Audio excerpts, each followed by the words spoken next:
الحمدللہ وکفا والصلاۃ والسلام علی عبادہ الذین اصطفی اما بعد فاعوذ باللہ من الشیطان الرجیم بسم اللہ الرحمن الرحیم والذین هم لفروجہم حافظون الا علی ازواجہم او ما ملکت ایمانہم فانہم غیر ملومین فمن ابتغى وراء ذلك فاولئک هم العادون۔ محترم ناظرین، آج ہم ایک بہت اہم موضوع پر گفتگو کرنے چلے ہیں، اور وہ ہے اسلام کا نظام عفت و پاک بازی۔ اللہ تعالیٰ نے ہمیں ایک پورا نظام دیا ہے جس میں رہ کر، جس کو اختیار کر کے ہم عفت و پاک بازی کی ضمانت حاصل کر سکتے ہیں۔ عفت و پاک بازی یوں تو بہت سے مذاہب میں، بلکہ غالباً تمام مذاہب میں اور تمام کلچرز میں اور تہذیبوں میں ایک اعلیٰ قدر کی حیثیت سے پہچانی جاتی ہے، لیکن بالفعل اس پر کاربند رہنا کوئی آسان کام نہیں ہے۔ قرآن مجید نے شیطان کے ہتھ کنڈوں میں سے ایک ہتھ کنڈا اور اس کی پرسوٹس میں سے ایک پرسوٹ یہ بیان کی ہے کہ وہ انسانوں کو ننگا کر کے انہیں بے عزت کرواتا ہے۔ قصہ آدم و ابلیس میں سورہ اعراف کے اندر شیطان کی کارگزاری ہی یہ بیان کی گئی ہے، فَوَسْوَسَ لَهُمَا الشَّيْطَانُ لِيُبْدِيَ لَهُمَا مَا وُرِيَ عَنْهُمَا مِنْ سَوْآتِهِمَا۔ لیکن شیطان نے ان کے دلوں میں وسوسہ اندازی کی تاکہ وہ ان کی شرمگاہیں ایک دوسرے پر ایکسپوز کر دیں۔ فَوَسْوَسَ لَهُمَا الشَّيْطَانُ لِيُبْدِيَ لَهُمَا مَا وُرِيَ عَنْهُمَا، تاکہ وہ ان پر ظاہر کر دے جو کچھ ان سے چھپایا گیا تھا۔ یعنی مراد کیا ہے؟ ان کی شرمگاہیں ایک دوسرے پر ایکسپوز کر دیں، اور وہ کامیاب ہوا اس میں کہ حضرت حوا اور حضرت آدم کو باقاعدہ جنت کے درختوں کے پتوں سے اپنی شرمگاہوں کو ڈھانپنا پڑا۔ اور اس واقعے کے آخر میں سورہ اعراف کے 30 رکوع میں اللہ تعالیٰ نے بنی نوع انسان کو خطاب کر کے فرمایا، یا بنی آدم قد انزلنا علیکم لباسا یواریکم سوآتکم وریشا، ہم نے تمہارے اوپر ایک لباس نازل کر دیا ہے جو تمہاری شرمگاہوں کو ڈھانپتا ہے اور تمہارے لیے زینت کا باعث ہے۔ وَلِبَاسُ التَّقْوَىٰ ذَلِكَ خَيْرٌ، رہا تقویٰ کا لباس، تقویٰ کا اوور کوٹ، تقویٰ کا اوور گارمنٹ، اسے یاد رکھنا، اسے نظر انداز نہ کرنا۔ ذالک خیر، وہ تو سب سے اچھا ہے، سب سے بہتر ہے، سب سے امپورٹنٹ ہے۔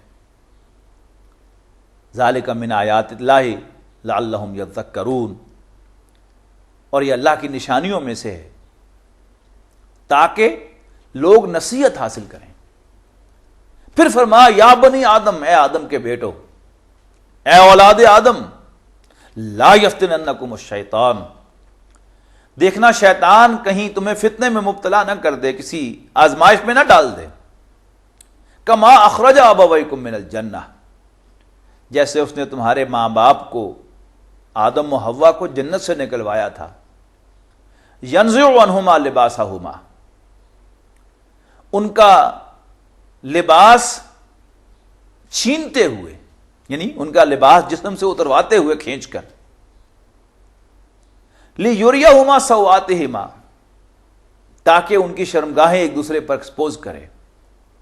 انہ یراکم ہوا وقبیلہ من حیث لا ترونہم، بے شک شیطان اور اس کی اولاد، اس کے مانوی اور صلبی فرزند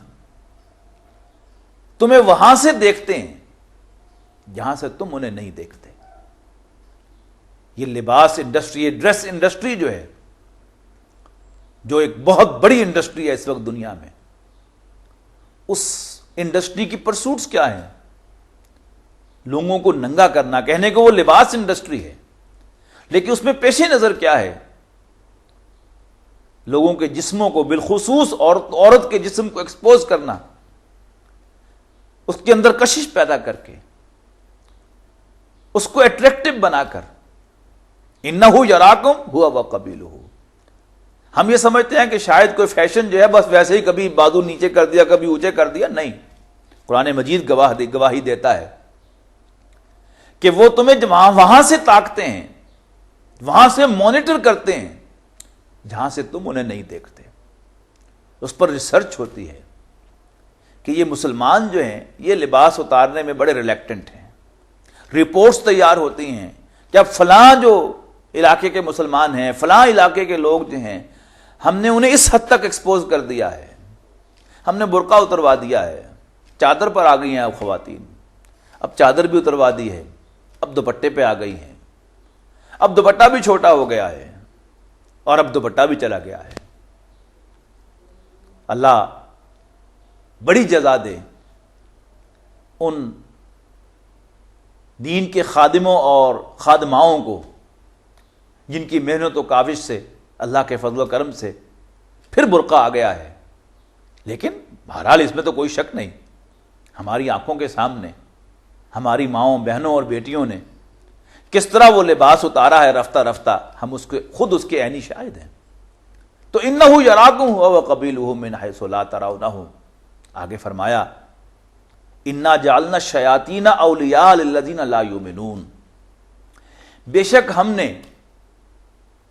ان لوگوں کو شیطانوں کا دوست بنا دیا ہے جو ایمان نہیں رکھتے.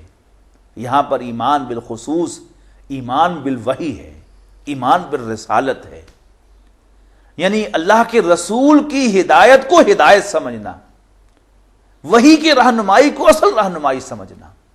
یعنی ایک ہے انسان کی اپنی خواہش یا اس کی اپنی جمع تفریق، اس کی اپنی انڈرسٹینڈنگ، اس کا اپنا فکر، اس کی اپنی سوچ، خواہ وہ کتنی نیک کیوں نہ ہو، وہ لمیٹڈ ہے. لیکن اللہ تعالیٰ کی گائیڈنس، اللہ تعالیٰ کی رہنمائی، اللہ کے نبیوں کی رہنمائی ڈیوائن ان نیچر ہے. انسان کی کمزوریوں کو جتنا اللہ جانتا ہے اتنا کوئی نہیں جانتا، اس لیے کہ اسی نے تو پیدا کیا ہے. سورہ قاف کے اندر بڑے خوبصورت الفاظ آئے ہیں وَلَقَدْ خَلَقْنَا الْإِنسَانَ وَنَعْلَمُ مَا تُوَسْوِسُ بِهِ نَفْسُهُ. اور ہم ہی نے تو انسان کو پیدا کیا اور ہم خوب جانتے ہیں کہ اس کا نفس اس کے دل میں کیا کیا وسوسہ اندازیاں کرتا ہے. بڑی اہم بات ہے. اللہ کو معلوم ہے کہ میری پرسوٹس کیا ہیں، میری خواہشات کیا ہیں، میری کمزوریاں کیا ہیں. اور جیسا کہ ایک پہلی نشست میں، ایک پچھلی نشست میں جہاں اسلام کے سماجی نظام کا تذکرہ آیا تھا، میں نے تفصیل کے ساتھ عرض کیا تھا کہ اللہ تعالیٰ نے مرد اور عورت دو ڈیفرنٹ وجود بنائے ہیں، مختلف وجود بنائے ہیں. کچھ اعتبارات سے تو ہر انسان اپریشیٹ کر سکتا ہے کہ مرد اور عورت میں یہ فرق ہے، ایک آدھ عضو کا فرق ہے، داڑھی مونچھ کا فرق ہے. باقی معلوم ہوتا ہے کہ ایک ہی جیسے ہیں. مرد کے ہاتھ کی بھی 5 انگلیاں ہیں، عورت کے ہاتھ کی بھی 5 انگلیاں ہیں. عورت کے بھی 2 کان ہیں، مرد کے بھی 2 کان ہیں. اس کا بھی ایک منہ ہے، مرد کا بھی ایک منہ ہے. لیکن آج کی سائنسی تحقیق کی روشنی میں ہم جانتے ہیں کہ جسم کے وہ اعضاء کہ جو مرد اور عورت دونوں کے ہاں ایک جیسے نظر آتے ہیں وہ بھی ایک جیسے نہیں ہیں. جیسے یوں سمجھیے کہ ایک میز ہے کہ جو لکڑی کا بنا ہوا ہے، اسی شکل کا اسی سائز کا ایک میز ہے جو لوہے کا بنا ہوا ہے. دونوں پر ایک ہی رنگ کا پینٹ ہوا ہے تو بظاہر ایک جیسے نظر آتے ہیں، لیکن چونکہ ان دونوں کا میٹیریل فرق ہے وہ دونوں حقیقتاً ایک جیسے نہیں ہیں. ان کی پائیداری ایک جیسی نہیں ہے، ان کی مضبوطی ایک جیسی نہیں ہے. اور ان دونوں کے کیریکٹرز ایک جیسے نہیں ہیں، ان کی آواز ایک جیسی نہیں ہوگی، کھنکھناہٹ ایک جیسی نہیں ہوگی۔ اسی طرح مرد اور عورت اللہ تعالیٰ نے دو مختلف وجود بنائے ہیں۔ مرد کا وجود بھی اللہ نے بنایا ہے، عورت کا وجود بھی اللہ نے بنایا ہے۔ اللہ نے مرد کے اندر مختلف پرسوٹس رکھی ہیں، عورت کے اندر مختلف پرسوٹس رکھی ہیں۔ مرد کے اندر اور چیزوں کی جستجو ہے، عورت کے اندر اور چیزوں کی جستجو ہے۔ اور ہم سب جانتے ہیں کہ عورت کی جستجوؤں میں، عورت کی پرسوٹس میں سب سے زیادہ جو اہم ہے، سب سے بلند ہے، وہ اس کی مامتا ہے۔ بچے کی جو محبت اللہ نے اس کے لیے رکھی ہے، اس کے دل میں رکھی ہے، اس جیسی اور کوئی محبت اللہ نے عورت کے دل میں نہیں رکھی۔ اسی لیے سورہ حج کے ابتدا میں جہاں قیامت کے زلزلے کا ذکر ہے، وہاں فرمایا یوم ترونہا، جس دن تم اسے دیکھو گے، تذہل کل مرضعۃ عما ارضعت، اس دن ہر دودھ پلانے والی اپنے بچے کو دودھ پلانا بھول جائے گی۔ نارملی اس دنیا میں عورت کی سب سے بڑی کمزوری اس کا بچہ ہوتا ہے، اس کی ٹیک کیئر، اس کی نگہداشت۔ ہم دیکھتے ہیں مغرب میں ہم بڑی شان کے ساتھ یہ چیز دیکھتے ہیں، اور یہاں بھی ہم دیکھتے ہیں اسی کا مظہر کہ باپ اور ماں دونوں کی مشترک اولاد ہوتی ہے۔ باپ بھی کام پہ جاتا ہے، ماں بھی کام پہ جاتی ہے، بچے کو کسی کے حوالے کر کے جاتے ہیں، لیکن باپ کام کے جاتا ہے تو اس کو اپنا بچہ دن بھر یاد نہیں آتا، اگرچہ وہ کام بچے ہی کے لیے کر رہا ہوتا ہے، اسی کا مستقبل بنانے کے لیے، اسی کی ضروریات پوری کرنے کے لیے وہ محنت کر رہا ہوتا ہے، لیکن بار بار اسے بچے کی یاد آئے، یہ اللہ نے مرد کی نیچر نہیں بنائی۔ اس کے مقابلے میں ماں جو ہے وہ اس کو جس طرح بچے کے بارے میں بے قراری ہوتی ہے، وہ اس پر کچھ کہنے کی حاجت نہیں ہے، بار بار فون کر کے پوچھتی ہے، دودھ پلایا، غسل دیا، نیپی چینج کی۔ یہ کیا ہے؟ وہ اللہ تعالیٰ کی جو بنائی ہوئی نیچر ہے کہ جس میں اللہ تعالیٰ نے مامتا کوٹ کوٹ کر بھرتی ہے، یہ اس کا مظہر ہے۔ اب اس کے مقابلے میں مرد کی خواہشات میں، اس کی پرسوٹس میں کیا کچھ ہے، یہ قرآن مجید میں سورہ آل عمران کی آیت نمبر 14 میں آپ کو ملے گا، جہاں ایک لسٹ دی گئی ہے 6 چیزوں کی۔ فرمایا اعوذ باللہ من الشیطان الرجیم، زُيِّنَ لِلنَّاسِ حُبُّ الشَّهَوَاتِ مِنَ النِّسَاءِ وَالْبَنِينَ وَالْقَنَاطِيرِ الْمُقَنطَرَةِ مِنَ الذَّهَبِ وَالْفِضَّةِ وَالْخَيْلِ الْمُسَوَّمَةِ وَالْأَنْعَامِ وَالْحَرْثِ ذَلِكَ مَتَاعُ الْحَيَاةِ الدُّنْيَا وَاللَّهُ عِندَهُ حُسْنُ الْمَآبِ۔ لوگوں کے لیے پرکشش بنائی گئیں، انسانوں کے لیے پرکشش بنائی گئیں ان کی خواہشات کی محبتیں۔ کون سی خواہشات؟ وہ خواہشات کے جو انہیں لاحق ہیں عورتوں سے، بیٹوں سے۔ اب چونکہ یہاں پر اپوزٹ سائڈ پر خواتین کا ذکر آ رہا ہے، عورتوں کا ذکر آ رہا ہے، تو معلوم ہوا کہ یہاں اصل میں انسانوں سے مراد مرد ہیں، کہ مردوں کے لیے پرکشش بنائی گئی ہیں ان کی خواہشات کی محبتیں جو انہیں لائق ہیں عورتوں سے، بیٹوں سے۔ یعنی پہلے عورت کا ذکر ہے، پھر بیٹے کا ذکر ہے، اس کے بعد ذکر ہے سونے اور چاندی کے ڈھیر کا، یعنی بینک بیلنس آج کی زبان میں آج ہم کہیں گے، مال و دولت، پھر برانڈڈ ہارسز، نشان زدہ گھوڑے، یعنی اچھے برانڈ کی سواری، اور پھر آخری عمر میں جا کر انعام والحرث، چوپائے اور کھیتی۔ جب انسان بوڑھا ہو جاتا ہے تو پھر خواہ وہ انڈسٹریلسٹ ہی کیوں نہ ہو، وہ ایک فارم بناتا ہے، اس میں کلٹیویشن کرتا ہے، فصلیں اگاتا ہے، پھل لگاتا ہے، باغ لگاتا ہے، اور وہاں پر مویشی جو ہے وہ رکھتا ہے، اس سے اس کی دل کی کلی کھلتی ہے۔ تو واقعہ یہ ہے کہ یہ آیت بڑی اہم ہے کہ مردوں کی نیچر کو سمجھنے کے لیے کہ اللہ نے مردوں کی نیچر کیا بنائی ہے، بہترین آیت ہے۔ اس آیت کو پڑھ کر واقعی انسان کا دل یہ گواہی دیتا ہے کہ یہ واقعی میرے رب کا کلام ہے، اس لیے کہ میری جو تصویر میرا خالق کھینچ سکتا ہے، جس نے مجھے بنایا اسے پتا ہے کہ میں کیا ہوں، واقعتاً اور کوئی نہیں کھینچ سکتا۔ مختلف ماہرین نفسیات نے انسان کی تصویر کشی کرنے کی کوشش کی ہے، لیکن وہ سب کی سب ادھوری تصویریں ہیں۔ فرائیڈ کو انسان صرف سیکسی سیکس نظر آیا، اور کسی دوسرے کو، کارل مارکس کو، انسان صرف پیٹ کا بندہ نظر آیا۔ لیکن قرآن مجید چونکہ اللہ کا کلام ہے، اس میں انسان کی صحیح تصویر ہے. اس تصویر میں سر فہرست کیا ہے؟ وہ عورت کی خواہش ہے. اور ہم مرد اس کو اپریشیٹ کر سکتے ہیں کہ کتنی بڑی حقیقت ہے جس کا یہاں پر ذکر کیا گیا ہے. شاید خواتین اس طرح سے اس آیت کو اپریشیٹ نہ کر سکے، اس لیے کہ انسان عام طور پر سمجھتا ہے کہ شاید 19-20 کا کوئی فرق ہوگا، لیکن فرق 19-20 کا نہیں ہے. اس لیے کہ عورت کے اندر اللہ نے جس طرح ممتا کوٹ کوٹ کر بھری ہے، اس سے کہیں زیادہ اللہ تعالیٰ نے مرد کے اندر جنسی جذبہ کوٹ کوٹ کر بھرا ہے. میں مثال دیا کرتا ہوں کہ آپ کسی جگہ بیٹھے ہیں، کچھ مرد بیٹھے ہیں کسی جگہ پر گفتگو کر رہے ہیں، اور ساتھ کھڑکی کے باہر سے کچھ لوگ گزر رہے ہیں. 20 مرد گزر جائیں گے، مرد ان کا کوئی نوٹس نہیں لیں گے. ہاں، ایک عورت کے صرف پاؤں کی آہٹ کی آواز آئے گی تو تمام مرد اس کی طرف متوجہ ہوں گے، جی چاہے گا کہ دیکھیں کون ہے. پھر یہ کہ تجربہ کر کے دیکھ لیجئے، ایک دن ایک بچے کو تیار کروا کے ایک کپڑے خاص قسم کے پہنا کر باپ کی انگلی پکڑوا کر باہر بھیج دیجئے سڑک پر، اور دوسرے دن وہی کپڑے پہنا کر اسی طرح تیار کروا کے ماں کی انگلی پکڑوا کے بھیج دیجئے، تو آپ کو فرق جو ہے پتہ چل جائے گا. پہلے دن وہ بچہ کتنے لوگوں کو پیارا لگتا ہے اور دوسرے دن کتنے بچوں کو پیارا لگتا ہے. اس سے مرد کی نیچر کا اندازہ ہو جائے گا کہ مرد کے اندر یہ خواہش اللہ نے کس درجے میں کوٹ کوٹ کر بھری ہے. اس سے شاید خواتین کو بھی اندازہ ہو کہ قرآن مجید کے احکام جو ہیں وہ اس طرح سے کیوں ہیں جیسے کہ ان کے سامنے. پھر مزید بنا یہ جذبہ کتنا قوی ہے، اس کا اندازہ قرآن مجید نے ایک اور کہانی کے حوالے سے بھی ہمیں دیا ہے. حضرت یوسف علیہ السلام کی کہانی، اس میں حکمت کی، دانائی کی بہت سی باتیں ہیں، لیکن بہرحال اس میں ایک خاص اس واقعے کے اندر جو ایک دلچسپ پہلو ہے اس واقعے کا کہ وہاں ایک سکینڈل کا ذکر ہے، سیکس سکینڈل کا. وہاں کیا ہوا؟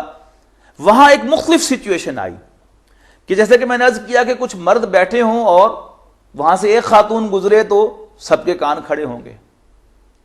تو مرد کی نیچر تو یہ ہے کہ عورت جو ہے بس ینگ لکنگ ہونی چاہیے، وہ گوری ہو، کالی ہو، خوبصورت ہو یا بدصورت ہو، اس سے کوئی سروکار نہیں.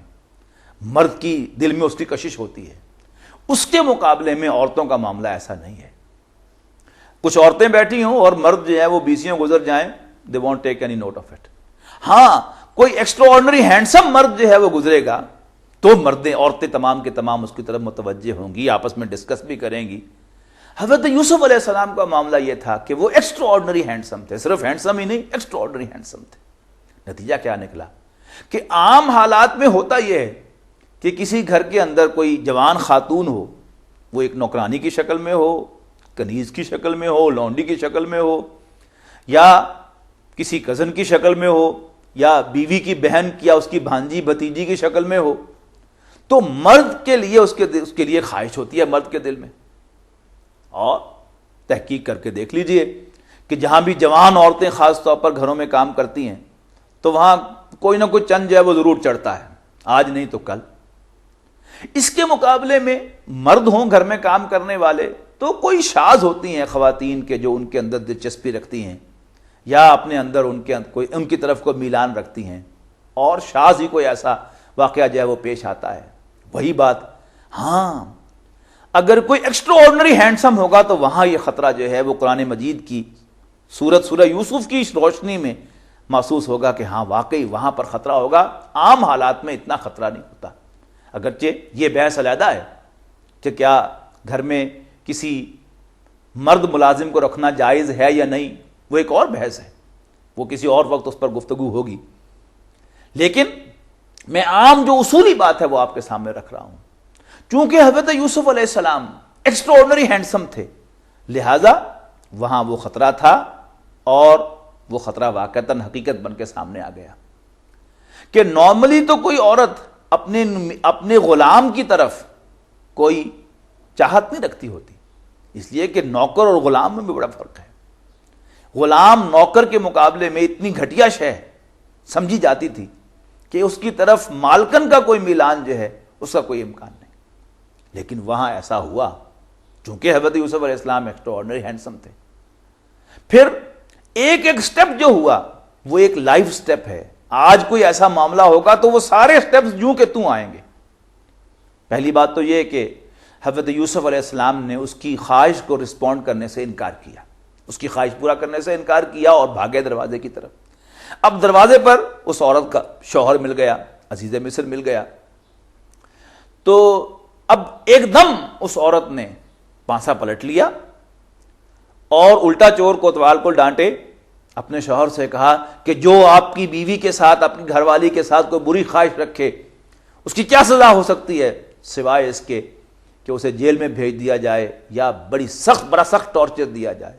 حضرت یوسف اکا بکا رہ گئے، حیران پریشان رہ گئے کہ اس نے مجھ سے خواہش کا اظہار کیا ہے اور الٹا میرے اوپر یہ الزام لگا رہی ہے۔ پھر وہی ہوا جو ہوا کرتا ہے کہ صاحب خانہ پر، عزیز مصر پر بات تو پوری واضح ہو گئی، لیکن اب اپنی عزت بچانے کے لیے اس نے وہی کیا کہ جو ہمیشہ کیا جاتا ہے، حضرت یوسف کو مورد الزام ٹھہرایا اور انہیں جیل بھیج دیا۔ اب جب یہ واقعہ پیش آیا تو جتنے بھی اس طرح کے سکینڈلز ہوتے ہیں ان کی ایک خاص نیچر ہوتی ہے کہ یہ کبھی بھی سیکرٹ نہیں رہ سکتے۔ آپ کو یاد ہوگا کہ جب کلنٹن کا معاشقہ آن ایئر ہوا تھا، ٹیلی ویژن پر خبر آئی تھی، تو میں نہیں سمجھتا کہ اگلے روز کوئی 2 افراد ملے ہوں گے دفتر میں جنہوں نے اس ایشو پر نوٹس ایکسچینج نہ کیے ہوں کہ رات ٹی وی دیکھا تھا۔ اور کئی لوگ تو ایسے بھی ہوں گے جو اسی وقت بے صبرے ہوں گے، انہوں نے فون کھڑکا دیے ہوں گے، اپنے دوستوں کو فون کر دیا ہوگا، ڈائل کر دیا ہوگا، ٹی وی لگاؤ ٹی وی لگاؤ۔ ایسا ہی ہوا تو قرآن مجید نے اس کی بھی بڑی خوبصورت تصویر کھینچی ہے۔ وَقَالَ نِسْوَةٌ فِي الْمَدِينَةِ امْرَأَةُ الْعَزِيزِ تُرَاوِدُ فَتَاهَا عَن نَفْسِهِ قَدْ شَغَفَهَا حُبًّا إِنَّا لَنَرَاهَا فِي ضَلَالٍ مُبِينٍ۔ شہر کی عورتیں کہنے لگی، ارے دیکھا تم نے وہ عزیز مصر کی بیوی، وہ اپنے غلام پر عاشق ہو گئی، وہ تو اس کی محبت میں گرفتار ہی ہو گئی، پٹری سے اتر گئی۔ اب اسے بھی خبر ملی کہ میرے خلاف یہ باتیں کہی جا رہی ہیں، تو اس نے اپنی صفائی کے لیے در حقیقت وہ محفل ارینج کی جس کا قرآن مجید نے ذکر کیا ہے۔ فَلَمَّا سَمِعَتْ بِمَكْرِهِنَّ أَرْسَلَتْ إِلَيْهِنَّ، جب اس نے ان کی باتوں کو سنا تو انہیں بلا بھیجا، ان کے لیے ایک ریسیپشن ارینج کی۔ اب ریسیپشن میں جتنی بھی عورتیں آئی تھیں کیا کرنے آئی تھیں؟ آپس میں ایک دوسرے سے پوچھ رہی ہوں گی، ارے کون سا ہے وہ یوسف؟ پتا ہے تمہیں یوسف کون سا ہے؟ اس لیے کہ وہ حیران تھی اس بات پر کہ کوئی عام عورت جو ہے وہ بھی اپنے غلام کے ساتھ انوالو نہیں ہوتی، وہ تو ایک بڑی عزت والی اور بڑی پریسٹیجیس خاتون ہے، تو کیسے ہو گیا؟ ہو نہ ہو، ہی از سم تھنگ ویری اسپیشل۔ تو اب اس کو وہ ڈھونڈنے کی تلاش کر رہی تھی، اسے بھی پتا تھا اسی کام کے لیے آئی ہیں، لہذا اس نے پورا ایک ڈرامہ جو ہے اس کے لیے کیا کہ ان کے لیے ریسیپشن ارینج کی، انہیں کھانے کو کچھ دیا اور کاٹنے کے لیے کوئی چھری کانٹا دیا۔ اب ادھر انہوں نے کہا بسم اللہ کیجیے، اور پچھلے دروازے کی طرف دیکھ کر حضرت یوسف کا آواز، یوسف ذرا بات سننا۔ اب ظاہر بات ہے کہ ہر عورت وہاں آئی تو یوسف کو دیکھنے کے لیے ہی تھی علیہ الصلوۃ والسلام، لہذا کاٹتے کاٹتے پیچھے دیکھنا شروع کیا جب اس عورت نے، ہر عورت نے، تو اس کا ہاتھ جو ہے وہ اس پر کٹ آ گیا۔ اب اس نے کہا، پہلی بات تو یہ کہ عورتوں نے جب دیکھا حضرت یوسف کو تو حیران رہ گئیں، فلما رأینہ اکبرنہ وقطعن ایدیہن وقلن حاش للہ، کہنے لگی اللہ کی پناہ، اللہ کی پناہ، اللہ کی پناہ، یہ تو کوئی انسان ہے ہی نہیں، ان ھذا الا ملک کریم، یہ تو کوئی بڑا باعزت فرشتہ ہے۔ اب اس عورت نے، عزیز مصر کی بیوی نے، ان عورتوں کے سامنے اعتراف جرم کیا۔ قالت، کہنے لگی، فذالکن الذی لمتننی فیہ، یہ تھا وہ جس کے بارے میں تم مجھ پر بڑی الزام تراشیاں کر رہی تھی، دیکھا تم نے اپنا حال؟ یس وَلَقَدْ رَاوَدتُّهُ عَن نَفْسِهِ، میں نے واقعی اس سے اس کی خواہش، اپنی خواہش کا اظہار کیا تھا، فَاسْتَعْصَمَ، لیکن اس نے اپنے آپ کو تھام کے رکھا، وَلَئِن لَّمْ يَفْعَلْ مَا أَمُرُهُ، اور اب بھی اگر یہ میری بات کو رسپونڈ نہیں کرے گا، جو کچھ میں کہہ رہی ہوں اس پر عمل نہیں کرے گا، لَيُسْجَنَنَّ، تو جیل بھیج دیا جائے گا، وَلَيَكُونَ مِنَ الصَّاغِرِينَ، اور پھر یہ بے عزت ہو کے رہ جائے گا۔ اور وہی ہوا، پبلک کے سامنے تو یہی آیا نا کہ ایک غلام نے اپنی مالکن پر دسترازی کی تھی، لہذا اسے جیل بھیج دیا گیا. حقیقت تو لوگوں کو معلوم نہیں تھی. اس پر جو رسپانس ہے حضرت یوسف علیہ السلام کی، وہ ہے ہم مردوں کے لیے قرآن مجید کی بڑی اہم رہنمائی. ہمیں عام طور پر اپنے بارے میں دو چیزوں کا زوم ہوتا ہے. ایک تو ہمیں اپنی خاندانی بیک گراؤنڈ پر بڑا ناز ہوتا ہے کہ ہم خاندانی لوگ ہیں، گھٹیا لوگ نہیں ہیں، اور یہ گھٹیا لوگوں کے کام ہے. دوسرا، ہمیں اپنا تقوی، اپنی دینداری، اپنی نیکی جو ہے اس پر زوم ہو جاتا ہے کہ میں تو بڑا متقی آدمی ہوں، میں تو دیندار آدمی ہوں، میں مسلمان ہوں، میں نماز پڑھتا ہوں، میں روزہ رکھتا ہوں. نوٹ کیجئے، حضرت یوسف علیہ السلام اس زمین پر بیسٹ فیملی بیک گراؤنڈ کے حامل بھائیوں میں سے ایک ہیں. نوٹ کیجئے، آپ حضرت یعقوب کے بیٹے ہیں، حضرت اسحاق کے پوتے ہیں، اور حضرت ابراہیم علیہ السلام کے پڑ پوتے ہیں. ہے کوئی ہم میں جو فیملی بیک گراؤنڈ میں ان کے ساتھ کمپیٹ کر سکے؟ پھر وہ اللہ کے نبی بننے والے ہیں، نبی سے بڑھ کر متقی کوئی نہیں ہوتا. لیکن قرآن مجید کو پڑھیے، ایسا معلوم ہوتا ہے جیسے ہینڈز اپ کر رہے ہیں حضرت یوسف علیہ السلام. رب السجن احب الی مما یدعوننی الیہ. عرض کی، ربا جدھر مجھے یہ بلا رہی ہیں اس سے مجھے جیل اچھی ہے، اور وَإِلَّا تَصْرِفْ عَنِّي كَيْدَهُنَّ، اور اگر تو ان عورتوں کی پلاننگ کو مجھ سے دور نہیں ہٹائے گا، أَصْبُ إِلَيْهِنَّ، تو میں ان کی طرف مائل ہو جاؤں گا، وَأَكُن مِّنَ الْجَاهِلِينَ، اور پھر میں جذباتی ہونے والوں میں شامل ہو جاؤں گا. پھر آگے دیکھیے جا کر کہ جب حضرت یوسف علیہ السلام جیل میں چلے گئے، وہ بھی قرآن مجید نے فَاسْتَجَابَ لَهُ رَبُّهُ کہا ہے کہ انہوں نے خود آپٹ کیا تھا نا کہ اس سے مجھے جیل اچھی ہے، تو اللہ نے ان کی دعا سن لی. جیل میں گئے، وہاں کچھ اور قیدی بھی تھے، تو ان میں دو ایسے افراد بھی تھے کہ جن پر مقدمہ چل رہا تھا بادشاہ کے محل میں بغاوت کا. دونوں نے خواب دیکھی. ایک کا خواب جو تھا اس کی تعبیر حضرت یوسف نے بتائی کہ تمہیں رہائی ملے گی، دوسرے کی تعبیر بتائی کہ تمہیں پھانسی دی جائے گی. بہرحال جسے رہائی ملی تھی اسے حضرت یوسف نے کہا تھا کہ میرا بھی ذکر کرنا کہ وہاں ایک اور بے گناہ بھی ہے، لیکن وہ بھول گیا. لیکن کئی سال کے بعد بادشاہ نے ایک خواب دیکھا، اس نے اپنے درباریوں سے تذکرہ کیا. درباریوں نے کہا یہ سارے فضول قسم کے خواب ہوتے ہیں، forget about it، بھول جائیے اس کو. لیکن وہ جو پانی پلانے، شراب پلانے والا تھا ملازم، اس نے کہا کہ اگر آپ بادشاہ سلامت مجھے جیل جانے کی اجازت دے دیں تو میں آپ کو خواب کی تعبیر لا دوں گا. وہ جیل گیا حضرت یوسف کے پاس، تعبیر لے کے آیا. بادشاہ بڑا امپریس ہوا، تو اس نے پوچھا کہ یہ ایسا انٹیلیجنٹ آدمی، ایسا ذہین آدمی جیل میں کیا کر رہا ہے، لاؤ اس کو باہر. حضرت یوسف کے پاس پیغام پہنچا، اس نے کہا کہ نہیں. انہوں نے فرمایا کہ نہیں، مجھے ایک فرد جرم عائد کر کے جیل میں ڈالا گیا تھا، اگر میں مجرم ہوں تو مجھے یہاں رہنے دیجیے، اور اگر میں مجرم نہیں ہوں تو پہلے ثابت کیجیے پبلکلی، سب کے علم میں آئے، تب میں باہر آؤں گا. تو بادشاہ نے دوبارہ ری اوپن کیا ٹرائلز کو، تمام عورتوں کو بلایا جنہوں نے ہاتھ کاٹے تھے، عزیز مصر کی بیوی کو بھی سمن کیا، بلایا اور پوچھا کہ بتاؤ وہ کیا واقعہ تھا. تو قرآن مجید نے بڑا خوبصورت نقشہ کھینچا ہے کہ سب کی سب عورتیں پکار اٹھی، ما علمنا علیہ من سوء، ہمارے پاس یوسف کے خلاف کوئی کیس نہیں ہے، ہم نے اس میں کوئی برائی نہیں پائی. اور اب عزیز مصر کی بیوی وہ بھی اقبال جرم پر مجبور ہو گئی کہ یس الان حسس الحق کو، اب تو حق ظاہر ہو ہی گیا ہے، یس میں نے اس سے خواہش کا اظہار کیا تھا. اس کے بعد یہ قرآن مجید کا عام اسلوب ہے کہ قرآن مجید ہر دفعہ یہ نہیں کہا کرتا کہ اس نے کہا بس، جیسے کوئی ڈرامہ جو ہے اس کے الفاظ ہوتے ہیں، اسکرپٹ ہوتا ہے، تو ایک کال کسی کا ہوتا ہے، دوسرا کال کسی کا ہوتا ہے، تیسرا کال کسی کا ہوتا ہے، تو چلتا رہتا ہے. اس کے بعد ہے کہ میں نے یہ سب کچھ اس لیے کیا ہے تاکہ معلوم ہو جائے انی لم اخنہ بالغیب، کہ میں نے اس کے ساتھ خیانت نہیں کی.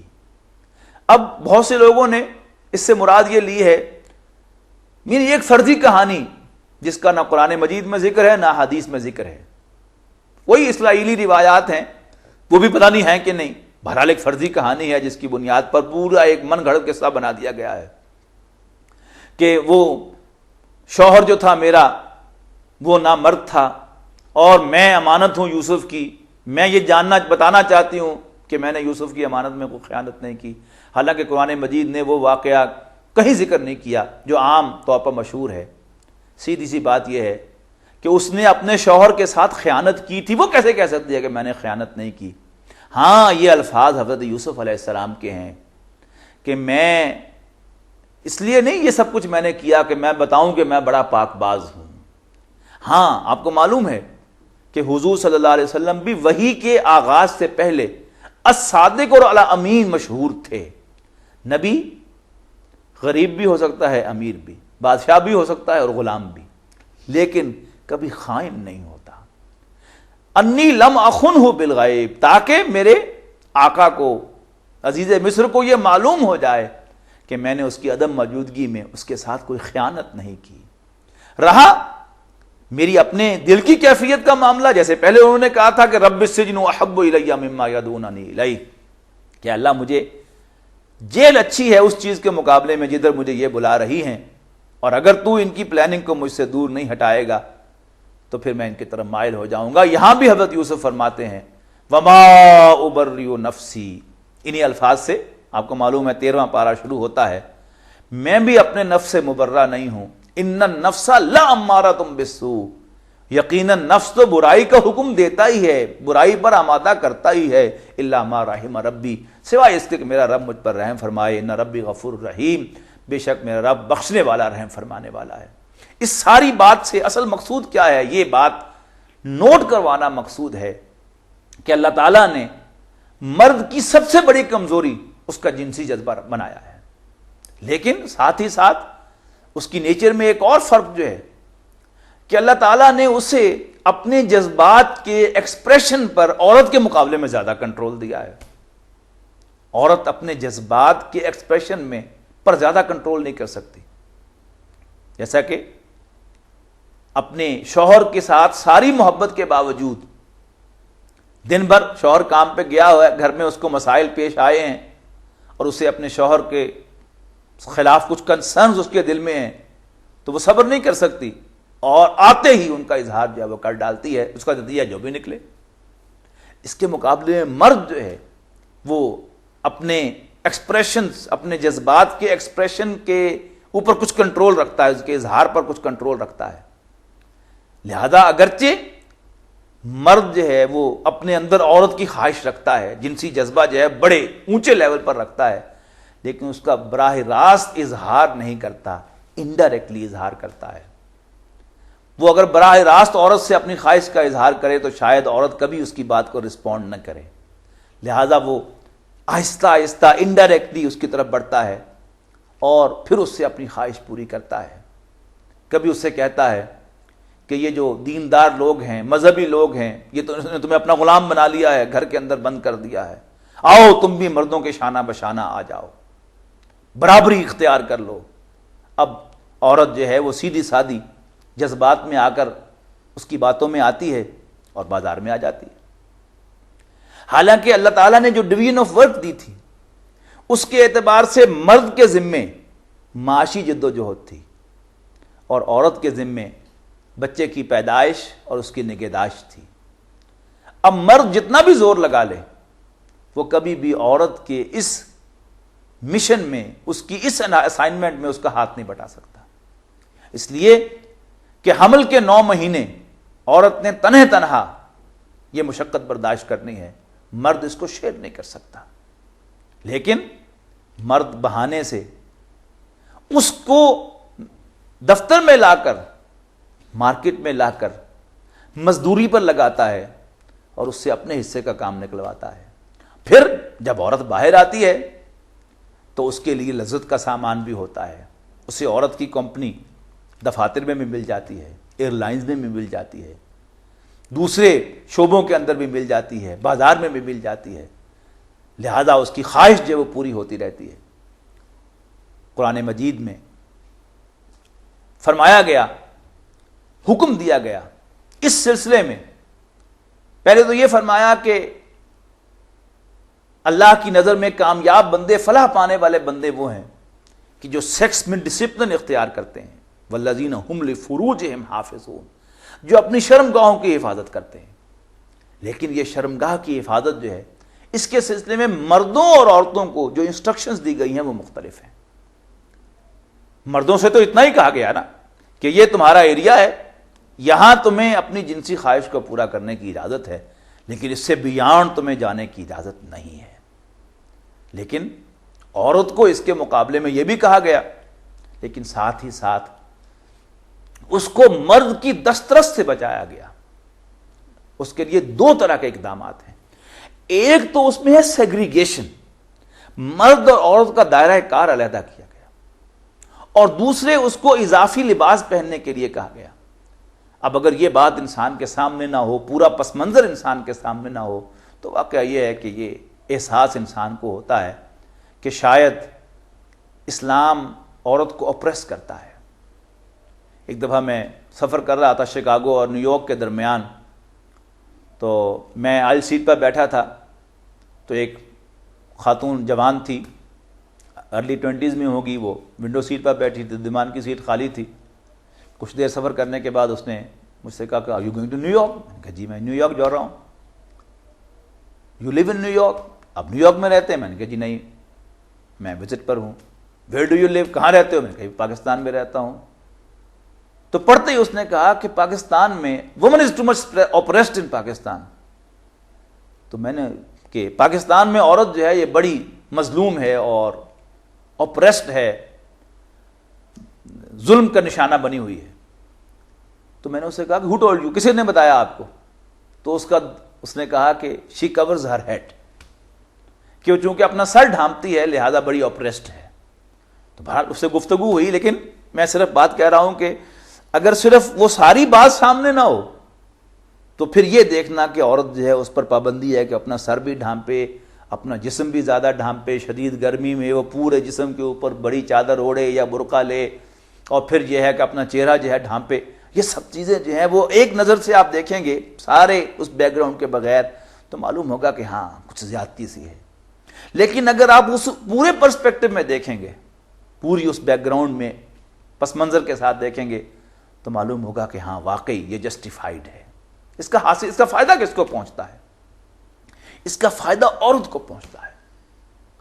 ایک صاحب جو ہیں, جیسا کہ بہت سے لوگ ہوتے ہیں, آپ کو معلوم ہے کہ وہ گفتگو کے بڑے ماہر ہوتے ہیں, بڑی امپریسو گفتگو ہوتی ہے, اور ایسا معلوم ہوتا ہے کہ جیسے ان کے اندر کوئی مقناطیس لگا ہوا ہے. کچھ لوگ بچوں کو امپریس کرنے کے اور اپنے ساتھ لگانے کے بڑے ماہر ہوتے ہیں, اور کچھ عورتوں کو اپنے ساتھ لگانے کے بڑے ماہر ہوتے ہیں. اسی طرح کے ایک صاحب جو ہے مجھے ایک دفعہ کہنے لگے کہ جی بڑی سی بڑی عورت, اس کے ساتھ میری ایک ملاقات کرا دو تو شام کو چل کر اگر نہ آئے تو میرا نام تبدیل کر دیجیے گا. تو فوری طور پر تو میں نے یہ سمجھا کہ خامخواہ پھڑ مار رہے ہیں. لیکن بعد میں مجھے احساس ہوا کہ قرآن مجید کی تعلیمات کے عین مطابق ہے یہ بات, کہ اگر عورت اپنی حفاظت کے لیے سیلف سفیشینٹ ہوتی تو جیسے مرد سے کہا تھا کہ بدکاری نہ کرو, بدکاری کے قریب نہ جاؤ, عورت سے بھی یہ کہہ دینا کافی تھا. لیکن اضافی طور پر اس پر جو پابندیاں لگائی ہیں وہ اسی لیے لگائی ہیں کہ مرد کے ساتھ اس کا فری کانٹیکٹ نہ ہو. یعنی کسی بزنس کے سلسلے میں اگر ان کی آپس میں ملاقات ہوتی بھی ہے تو بس وہ بزنس کی حد تک رہے, لیکن مل کر بیٹھنا اور کھل کر گفتگو کرنا اور ہر معاملے کو ڈسکس کرنا, یہ کیا ہے, یہ اس کے لیے خطرناک ہوگا. اس کا نتیجہ کیا نکلے گا کہ مرد اس سے گفتگو کر کے اس کے ویک پوائنٹس جو ہے ان کو لوکیٹ کر لے گا کہ یہ فلاں فلاں جو ہیں اس کے ٹینڈر پوائنٹس ہیں, اور پھر کچھ دیر کے بعد اس کے ٹینڈر پوائنٹس کو چھیڑے گا جس سے وہ رونے لگے گی, اور پھر اس کی ہمت بندھائے گا, اس کی ڈھارس بندھائے گا, اس کی آنسو پونچھے گا. اور یہی سب سے بڑا مسئلہ جو ہے وہ ہوگا کہ جب عورت گویا اپنے آنسو پچھواتے ہوئے اور اپنے لیے نرم گوشے, نرم الفاظ سنتے ہوئے گویا اس کی جھولی میں جا گرے گی. اور ایسے جو بھی ماہر لوگ ہوتے ہیں ان کے پاس بیسیوں ایسے ہتھ کنڈے ہوتے ہوں گے کہ جس سے وہ ٹریپ کریں گے. تو اصل میں ستر و حجاب کا نظام ہو یا سیگریگیشن ہو, ساری کا حاصل کیا ہے کہ یہ مرد جو ہے یہ بھیڑیا ہے, یہ تمہیں ٹریپ کرنا چاہتا ہے, اس سے ہوشیار رہو, اس سے بچ کے رہو. فری اس کے ساتھ مکس ہو کر اس کے ساتھ تم گفتگو نہ کرو. پھر اپنے جسم کو چھپا کر رکھو تاکہ اس کے اندر تمہارے جسم کو دیکھ کر کوئی خواہش جو ہے ایک دم بھڑک نہ اٹھے کہ وہ پھر بےتاب ہو کر تمہارے پیچھے پڑ جائے اور پھر اس کے اندر مزید خواہش ہو کہ وہ تمہیں ٹریپ کرے۔ اور یہ بڑی عام بات ہے کہ بعض سلسلوں میں قوانین جو ہیں دنیا کے انٹرنیشنل لاز جو ہیں وہ اس بات کی ہمیں دلیل فراہم کرتے ہیں، ثبوت دیتے ہیں کہ علم جو ہے یہ کافی نہیں ہوتا۔ مثلا 12 سال سے کم عمر کا بچہ گھر میں اکیلا نہیں چھوڑا جا سکتا، 12 سال سے کم عمر کا بچہ اکیلے ایئر لائن میں سفر نہیں کر سکتا، اس کو ایئر لائن کی کسٹڈی میں دینا پڑتا ہے۔ کیوں؟ کیا وہ بچہ ان پڑھ ہوتا ہے؟ کیا اسے راستہ نہیں معلوم ہوتا؟ کیا وہ سائنس نہیں پڑھ سکتا؟ لیکن اس کے باوجود کیوں؟ وہ ولنریبل ہے، وہ اس کا زیادہ امکان ہے کہ اس کو کوئی ٹریپ کر لے، اس کی کمزوری سے فائدہ اٹھاتے ہوئے، باتوں میں لگا کر، اس کو کوئی کینڈی پیش کر کے، ایک ٹافی کھلا کر اس کو، یا اس کو کوئی جھانسا دے کر کوئی ورغلا سکتا ہے۔ ہمارے دین میں یہی معاملہ جو اس کو ایکسٹینڈ کیا گیا ہے کہ کوئی عورت جو ہے وہ اپنے محرم کے بغیر رات بھر کا سفر نہیں کر سکتی۔ حج اور عمرے کی فرضیت اور وجوب جو ہے وہ ساقط ہو جاتا ہے عورت پر سے اگر اس کے پاس محرم نہ ہو اس کے ساتھ سفر کرنے والا۔ اب یہ سب چیزیں کیا ہیں؟ حج جو ہے ہمارے دین کے بنیادی ارکان میں سے ہے، بنیادی فرائض میں سے ہے، کیوں ساقط ہو گیا؟ اس کی بڑی اہمیت ہے۔ تو ستر و حجاب کے جو احکام دیے گئے ہیں وہ کس لیے ہیں؟ وہ اللہ تعالیٰ کا عورت پر بہت بڑا احسان ہے، اس لیے کہ یہ دو چیزیں آپ یاد رکھیے گا، جنسی تعلق مرد اور عورت کے درمیان قائم ہو، خواہ شادی کی بنیاد پر قائم ہو یا بے راہ روی کی بنیاد پر قائم ہو، دونوں کا نتیجہ ایک ہی نکلتا ہے۔ لیکن اگر وہ شادی کی بنیاد پر ہو تو عورت سیکیور ہوتی ہے، اور اگر وہ بے راہ روی کی بنیاد پر ہو، اس کی بنیاد بدکاری ہو، تو اس میں عورت سفر کرتی ہے۔ مرد تو اپنے حصے کی انجوائمنٹ کر کے فارغ ہو جاتا ہے، لیکن اس کے کانسیکوینسز کون بیئر کرتا ہے؟ عورت بیئر کرتی ہے۔ تو یہ بات بڑی اہم ہے، بہت ہی واضح طور پر سمجھنے کی ہے کہ اللہ تعالیٰ نے اپنی ماننے والیوں کو، نبی اکرم صلی اللہ علیہ وسلم نے اپنی امتی خواتین سے کہا ہے کہ جب تک کوئی مرد کم سے کم 2 گواہوں کی موجودگی میں تمہیں اپنی بیوی تسلیم نہ کر لے، یعنی بیوی تسلیم کرنے کا مطلب کیا ہے؟ تمہارے روٹی، کپڑا اور مکان اور تمہاری عزت و آبرو کی حفاظت کی ذمہ داری قبول نہ کر لے، اور تمہیں اپنی وراثت تک میں شریک نہ کر لے، تو اس کو کسی بھی درجے میں کوئی لذت فراہم نہ کرنا، اس کو ایک اسمائل بھی نہ دینا، اس کو اپنا جسم بھی نہ دکھانا، اس لیے کہ مرد کی تو یہ خواہش ہے، مرد کو اچھی لگتی ہے عورت کی اسمائل، مرد کو اچھا لگتا ہے عورت کا جسم ایکسپوز ہوا ہوا، تو اسے اس وقت تک انجوائے کرنے کی اجازت نہیں ہے جب تک وہ کسی عورت کو اپنی بیوی نہ بنا دے۔ اور عورتوں کو انسٹرکشن ہے کہ جب تک کوئی شخص، کوئی مرد تمہیں بیوی بنا کر تمہاری تمام ذمہ داری قبول نہ کر لے، تم اس کی کسی خواہش کو پورا نہ کرو جنسی نوعیت کی۔ یہ ہے اسلام میں ستر و حجاب کا وہ نظام، سیکس ڈسپلن، اسلام کا نظام عفت و پاک بازی۔ میں نے جیسا کہ عرض کیا تھا کہ بہت سے معاشروں میں، بہت سے مذاہب میں ایک آبجیکٹو کے طور پر، ایک اعلیٰ قدر کے طور پر عفت و پاک بازی ہے، لیکن ہوا میں معلق ہے۔ لیکن یہ معاملہ ایسا ہے کہ یہ ہوا میں معلق نہیں رہ سکتا۔ آپ کسی اور معاملے میں بڑی آسانی سے ایک لائن کھینچ سکتے ہیں۔ وہ لوگ کہ جو آج سے 40 سال پہلے یورپ میں یا امریکہ میں گئے تھے جاب کے سلسلے میں، جب وہاں حلال گوشت دستیاب نہیں تھا، آپ بہت سے لوگوں کو جانتے ہوں گے کہ جنہوں نے ڈیکیڈز تک، عشروں تک صرف انڈے کھائے اور سبزیوں پر گزارا کیا، گوشت نہیں کھایا۔ کھانے پینے کے معاملات میں ہو سکتا ہے یورپ میں رہے، 40 سال رہے، شراب نہیں پی، لیکن اس کے مقابلے میں یہ معاملہ ایسا نہیں ہے۔ یہ تو بڑے سٹل طریقے سے، غیر محسوس طریقے سے انسان اس کی طرف بڑھتا ہے۔ پہلی دفعہ جب اسے کسی عورت کے ساتھ گفتگو کرنے کا موقع ملتا ہے تو بڑا شائی ہوتا ہے، دوسری نشست میں وہ شائنس ختم ہو جاتی ہے، بڑا کھل پر گفتگو کرتا ہے، پھر اسے پتہ نہیں چلتا کہ کب گفتگو کرنے کے ساتھ ساتھ وہ جو نظر کی اس کا حیا تھا وہ بھی ختم ہو گیا۔ پھر اگر وہ کیئر نہ کرے اسے محسوس نہیں ہوتا کہ کب اس نے محسوس کیا کہ وہ فرق ختم ہو گیا کہ وہ کسی مرد سے بات کر رہا ہے، کسی عورت سے بات کر رہا ہے، باتوں باتوں میں اس نے ہاتھ پہ ہاتھ بھی مار دیا۔ پھر اسی میں اگر کوئی فرینڈشپ کا معاملہ ہے، دوستی کا معاملہ ہے، کبھی گتھم گتھا بھی ہو جائیں گے، جیسے مردوں میں آپس میں گتھم گتھا لڑکے نوجوان جو ہے ہو جاتے ہیں۔ اور پھر انسان کو کبھی پتہ نہیں چلتا کہ کب وہ مومنٹ آ جائے گی کہ جب انسان اس ایک خاص لائن کو کراس کرتا ہے کہ جس کے بعد سیکوینس آف ایونٹس اتنا تیز ہو جاتا ہے that he never knows when he strips off the clothes، کہ اسے پتہ ہی نہیں چلتا کہ اس نے کپڑے کب اتار دیے۔ تو یہ ہے اصل میں سمجھنے کی چیز کہ اگر انسان یہ سمجھے گا کہ مجھے اس پر کنٹرول ہے، میرے اختیار میں ہے کہ میں کیا کروں کیا نہ کروں، تو بڑی غلط فہمی میں ہے۔ اس لیے کہ ایک حد تک اسے کنٹرول ہوگا، لیکن اس میں بھی اگر دن بھر وہ جائزہ لے گا دن کے بعد رات کو کہ کل میں اور آج میں میرے حیا میں کتنی کمی آئی ہے اور میں کتنا آگے بڑھ گیا ہوں اس لائن پر، تو اس کو اندازہ ہوگا کہ یس ہی از ہیڈنگ ٹورڈز دیٹ، وہ اس طرف بڑھ رہا ہے۔ لیکن اگر وہ اس کو نوٹ نہیں کرے گا تو ایک وقت ایسا آئے گا کہ اسے ہوش اب آئے گی، ہوش تب آئے گی جب وہ بدکاری کا ارتکاب کر چکا ہوگا۔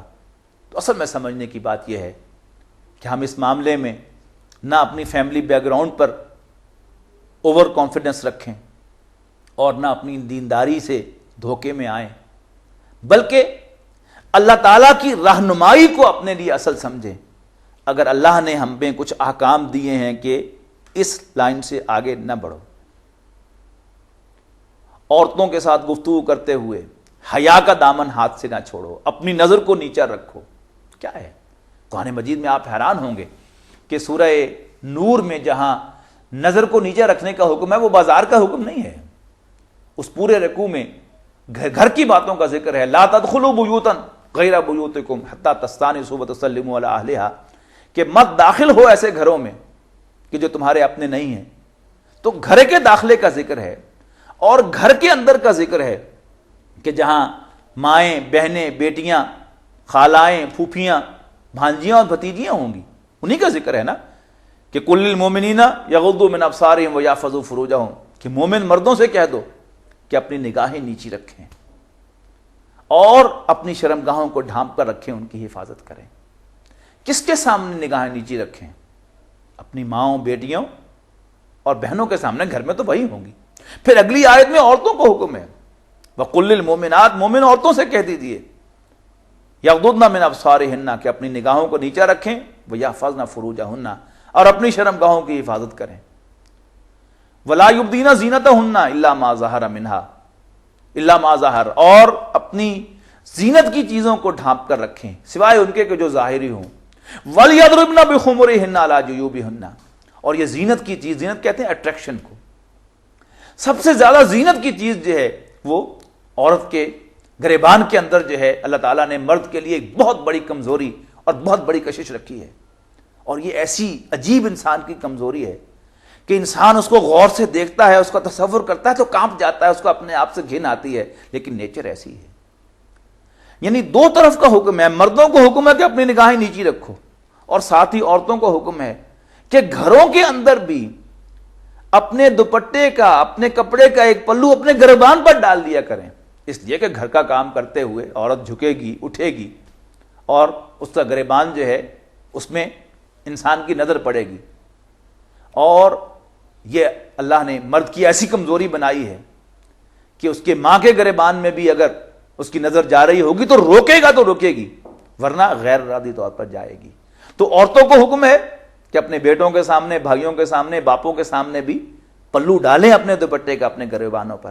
مردوں کو حکم ہے کہ اپنی نگاہیں نیچی رکھیں، اور پھر چال ڈھال میں ایسا انداز اختیار کریں کہ جس سے وہ کشش کا حصہ جو ہے ان کے جسم کا وہ نمایاں نہ ہو، وہ مردوں کے لیے کشش کا باعث نہ بنے۔ اسی ایک آیت کے اندر سارے کے سارے احکام ہیں، لیکن یہ سارے احکام would make sense، ریزنیبل محسوس ہوں گے، سمجھ میں آئیں گے جب یہ ساری بیک گراؤنڈ جو ہے وہ سامنے ہوگی۔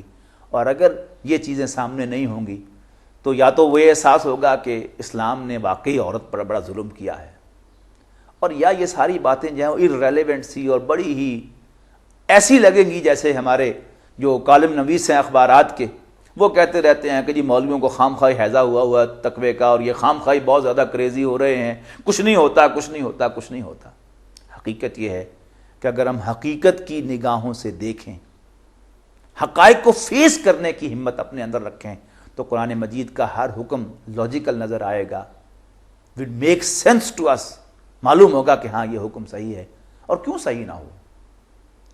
جس نے ہمیں بنایا ہے، جو ہمارا مالک ہے، اس کا حکم ہمارے ہی لیے ہے، ہمارے ہی فائدے میں ہے، مردوں کے بھی فائدے میں ہے، عورتوں کے بھی فائدے میں ہے۔ بڑے برے سے برے معاشرے میں بھی عام مرد جو ہے وہ کبھی بھی بے حیائی کی راستے پر چلنے کا یا بدکاری کا خواہش مند نہیں ہوتا، لیکن جب وہ احتیاط نہیں کرے گا تو لازماً وہ کبھی اس جرم کا ارتکاب کر بیٹھے گا، اور ایک دفعہ جب انسان کی شرم اٹھ جاتی ہے پھر اس کی مزید خواہش بھی پیدا ہوتی ہے۔